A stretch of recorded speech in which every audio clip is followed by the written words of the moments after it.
Never forget this one undeniable fact. Barack Obama is intentionally giving us 4 more years of Donald Trump. Everyone should keep this in the front of their minds. Obama told Bernie to drop out. Turns out Sanders had multiple conversations with Barack Obama ahead of his decision to end the campaign. And Barack Obama is the mouthpiece of the CIA/Clinton world/Biden camp/neoliberalism. For the true progressive, Barack Obama represents what we're running against as much as Donald Trump does. Former President Barack Obama played an active, albeit private, role in the Democratic presidential primary that effectively ended on Wednesday when Vermont Senator Bernie Sanders dropped out of the race. Obama and Sanders spoke multiple times in the last few weeks as the Vermont senator determined the future of his campaign, a source familiar with the conversation tells CNN, Clinton News Network. Sanders' decision to get out on Wednesday paves the way for Joe Biden, who served as Obama's vice president for 8 years, to become the Democratic nominee. Obama's eventual endorsement of Biden and fulsome entry into the campaign, whenever it occurs, will signal a new phase in Democrats' efforts to defeat President Donald Trump. In keeping with tradition, Obama had previously made clear he wouldn't publicly wade into his party's 2020 presidential primary fight, but has promised to support whomever ended up as the nominee. And with Sanders out, the former president backing his one-time running mate is all but a foregone conclusion, something Trump acknowledged at the White House Wednesday. He'll come out. I'm sure he's got to come out at some point, Trump said of Obama, because he certainly doesn't want to see me for 4 more years. We think a little bit differently. Obama's endorsement of former Secretary of State Hillary Clinton in 2016 was highly choreographed, even though it happened in June, more than a month before Sanders officially backed the eventual Democratic nominee. Although Obama remained relatively mum throughout the primary, only speaking out a handful of times before voters began casting ballots in 2020, the former president was closely monitoring the debate and had regular conversations with candidates before, during, and after their respective bids. His private counsel consistently emphasized staying focused on the ultimate goal, winning the White House in November, the source familiar with Obama's calls tells CNN. And for the big money interest that Obama represents, keeping the White House as opposed to letting Bernie have it. So Obama has been intently focused on denying Bernie the nomination all along. And of course Obama would rather not have Trump in there, but Obama would even more rather not have Bernie in there. Trump almost makes Obama look good if that's possible, but there's no way in hell that Bernie would make Obama look good. Obama, the source said, was impressed by the caliber of Democrats who chose to run, who were forced to run, who Hollywood and the CIA and... Fuck you. Obama was impressed by the caliber of Democrats who chose to run, and over 24 did so. But the former president urged them to keep in mind that we must be well positioned to unify as a party once we have a nominee, the source said of the calls. While the content of those conversations remains private, the source said of Obama's calls with Sanders, there was always agreement that winning in the fall was paramount. Clinton declined to comment about Sanders ending his campaign, a spokesman told CNN on Wednesday. The history between the two is fraught, with Clinton and many of her allies feeling that Sanders stayed in the 2016 race long after his path to victory closed, and the former Secretary of State has said that his decision to fight until the California primary in June hurt her in the general election. He hurt me, there's no doubt about it, Clinton told Howard Stern in December 2019, and I hope he doesn't do it again to whoever gets the nomination. Once is enough. In the rare moments where Obama did comment on the 2020 field during the race, he both urged voters to stop worrying about the strength of the candidates and pushed the candidates to remember that the most important win would come in November against President Trump. You're dreaming, buddy. And you don't really fucking care if Trump keeps office. You just needed to beat Bernie. There will be differences, Obama said at a fundraiser in November about the Democratic candidates, but I want us to make sure that we keep in mind that relative to the ultimate goal, which is to defeat a president and a party that has taken a sharp turn away from a lot of the core traditions and values and institutional commitments that built this country, those differences are relatively minor. The differences between neoliberalism and neo-fascism, the differences between the Republicans and the Democrats, is very minor. At the same fundraiser, he decried purity tests and said, while arguments about policy are good to have, you got to win the election. So let's talk a little bit about policy. Here's a piece by Caitlin Johnstone. If progressives don't wake up to how awful Obama was, their movement will fail.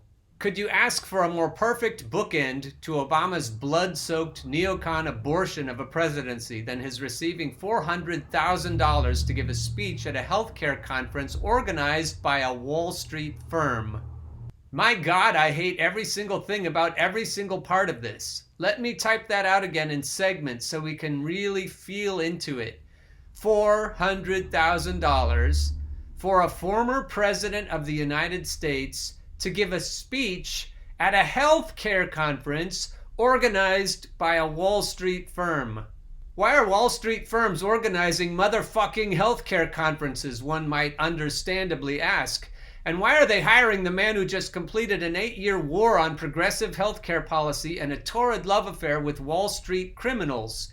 These are extremely reasonable questions that might be asked by anyone who is intelligent and emotionally masochistic enough to look straight at this thing, and the answer, of course, is America. That's what America is now. The man who continued and expanded all of Bush's most evil policies, created a failed state in Libya, exponentially expanded the civilian slaughtering U.S. drone program, which Chomsky calls the most extreme terrorist campaign of modern times, to unprecedented levels, facilitated the Orwellian expansion of the U.S. surveillance state while prosecuting more whistleblowers than all previous administrations combined, and used charm and public sympathy to evade the drastic environmental policy changes we'll need to avert climate disaster and lull the progressive movement into a dead sleep for 8 years, now gets paid nearly $500,000 an hour to continue bolstering the exploitative corporatist nightmare he's dedicated his life to. American University has compiled data indicating that the already extremely wealthy Obama family may end up being worth as much as $242 million in their post-White House years, and if Barry keeps whoring himself out like this, he might exceed even that. Here's a tweet by AJ+. Are most of the people we kill with armed drones innocent?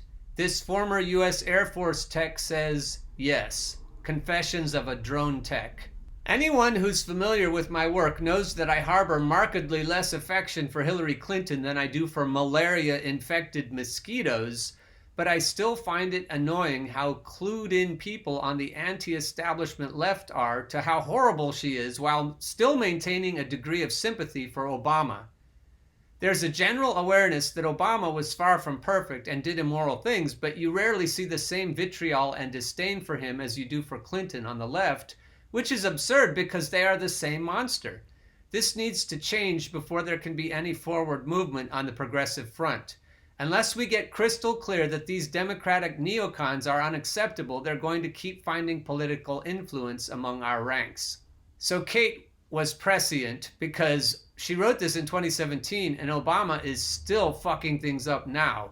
I began this essay by saying that Obama's $400,000 oligarchic shill job was a bookend. I did that because in what was easily the single most important and egregious WikiLeaks email of 2016, we learned that Wall Street was calling the shots in the Obama administration before the Obama administration even existed. Before he was even elected, an executive from Citigroup, the corporate owner of Citibank, gave Obama a list of acceptable choices for who may serve on his cabinet. The list ended up matching Obama's actual cabinet picks once elected almost to a T. Feel like doing a little citizen journalism? Here is a link to the aforementioned WikiLeaks document. Go to Attachments and select Cabinet Example to see the cabinet members offered to Obama and compare the names there to this Wikipedia list of actual cabinet appointments and note the tremendous amount of overlap for his 2009 appointments. Feel like doing a little more citizen journalism? Try and find any mainstream coverage of this email after it came out. Write about your findings somewhere on the internet and boom, a guerrilla investigative journalist is born. The email was ignored by everyone but the fringe of the fringe, with the most significant coverage coming from Russia Today and the Trump surrogate, The Observer. The anti-establishment right didn't care about it because they were focused on beating Clinton, and the anti-establishment left didn't care because... why? It should, of course, have been a front-page scandal for weeks, but at the very least, progressives should have lifted up a big fat no to it. This was the cabinet that determined the administration's response to the criminals who caused the 2008 financial crisis that had just ravaged the nation, and they were treated with a light finger wag and a kiss goodnight by these Citibank appointees, who then went on to help assemble the exploitative and climate-killing TPP. Samuel Sinyangwe said, "White men made millions for crashing the economy. Obama should get at least $400K to speak on how he saved it." April, reign of April. Because, number one, he can. Number two, that's what the market will bear. Number three, you have no business in his pockets. Number four, he's a private citizen. Pick one. I can understand why pro-establishment liberals are defending this man. He stands for everything they stand for. If all you stand for is vapid tribalism and vanity politics, and you are willing to sacrifice integrity along with economic and social justice and the lives of other people's kids in corporatist wars overseas in order to feel like you're on the right team, Obama is your man. But if you're an actual, real progressive and not just a latte-sipping NPR listener with a sense of self-righteousness and a pro-choice bumper sticker, you've got no business regarding Obama with anything but disgust. I mean, it's wrong, but I also get it. The sympathy we're tempted to feel for that child-killing corporate crony is one of the very few problems that we actually can blame mostly on Republicans. They spent 8 years hammering the guy, but they couldn't criticize any of his actual evil policies because they were all policies that Republicans support too, from warmongering to bolstering the Walmart economy. So they had to make up the most ridiculous bullshit we'd ever heard, which you couldn't just stand around listening to without screaming and disputing. They couldn't attack his Orwellian surveillance programs, so they said he's a Muslim. They couldn't attack his eat the poor neoliberalism, so they said he's a Kenyan. They couldn't attack the unforgivable bloodbaths he was inflicting on other countries, so they said he's a socialist. Ha! Remember that one? So by attacking these moronic right-wing narratives, we often wound up tacitly taking his side, which fostered sympathy. That sympathy is what needs to go. Anyone who's ever escaped from an abusive relationship knows that sympathy is the very first thing that you need to get rid of in order to be free, because sympathy is how a manipulator sucks you in. When you're dealing with a government that in 2013 gave itself the legal right to use media psyops on its own citizens, you can't afford to have any stray strands of sympathy lying around out there. The war we're fighting against the oligarchy is first and foremost a media war, and we may be certain that any sympathies progressives maintain toward their establishment oppressors will be exploited. By letting ourselves really see Obama for the vicious, ecocidal, warmongering corporatist that he is, and letting the resulting disgust wash through us, we are inoculating ourselves against sympathy for him and everyone like him. That disgust will serve as a kind of psychological gag reflex that rescues us from swallowing any more of their bullshit. Benjamin Dixon, we're still talking about this speech? Robert, Obama's next speech will be to Citibank. He plans on thanking them for the best administration money can buy. What do you say about that, Benjamin Dixon? Yes, we're still talking about this fucking speech. Obama is not the poor widow victim here. The American public is. Remember that not even a year after the taxpayer took the brunt of the damage from the bank's idiotic gamble on subprime loans, he was out there inspiring rallies of people with his talk of hope and change. But at the exact same time as he was promising the American people that he would take Wall Street to task, in private he was allowing Citigroup to handpick his cabinet. Just let that sink in for a minute. He was out there galvanizing and re-energizing the whole progressive movement, commanding giant rallies of people with his inspiring words and heartfelt promises, but at the very same time he was emailing Wall Street to get their list for his cabinet appointments. Remember, this email wasn't after he'd won. He'd engaged in this transaction while he was still campaigning, still sucking up every bit of hope America had for reversing the ravages of neoliberalism. He was lying. That does not deserve sympathy. He knew what he was doing and he wasn't forced into it by any obstructionist Congress. The stage was already set. One could easily make the case that he not only killed off hope for change, but that he meant to.